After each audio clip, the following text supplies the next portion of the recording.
حضرت انس رضی اللہ عنہ سے روایت ہے، وہ فرماتے ہیں کہ رسول اکرم صلی اللہ علیہ وسلم نے فرمایا، دنیا کے سب سے زیادہ خوشحال جہنم کے مستحق آدمی کو لایا جائے گا اور جہنم میں ڈال دیا جائے گا۔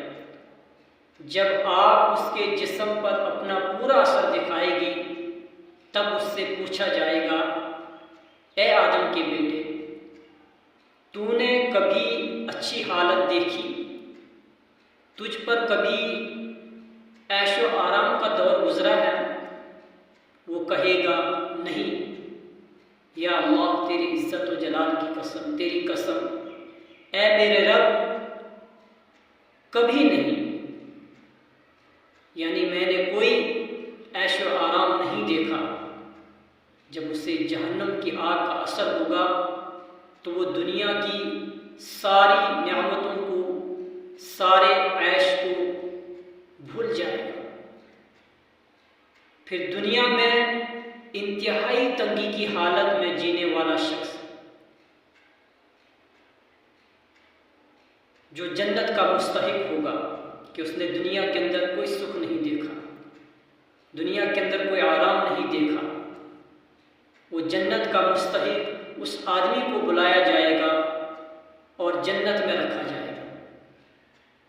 جب اس پر جنت کی نعمتوں کا رنگ خوب چڑھ جائے گا تب اس سے پوچھا جائے گا، اے آدم کے بیٹے، دنیا میں کبھی تو نے تنگی دیکھی ہے؟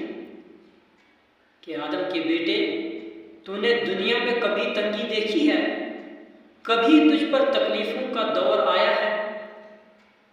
وہ کہے گا، اے میرے رب، میں کبھی تنگ دستی اور محتاجی میں گرفتار نہیں ہوا۔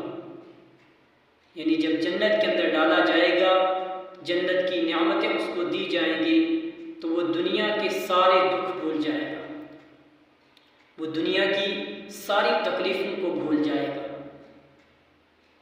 اس لیے ہمیں دنیا کے اندر اللہ کو راضی کرنا ہے، چاہے کتنی بھی مشکلات آئیں، کتنی بھی پریشانیاں آئیں، کتنی بھی مصیبتیں آئیں، یہ ساری پریشانیاں، یہ ساری مصیبتیں ایک دن ختم ہو جائیں گی جب اللہ رب العزت جنت کے اندر داخل کریں گے، جنت کی نعمتیں بھی جب دی جائیں گی تو اس وقت انسان دنیا کے سارے دکھ بھول جائے گا۔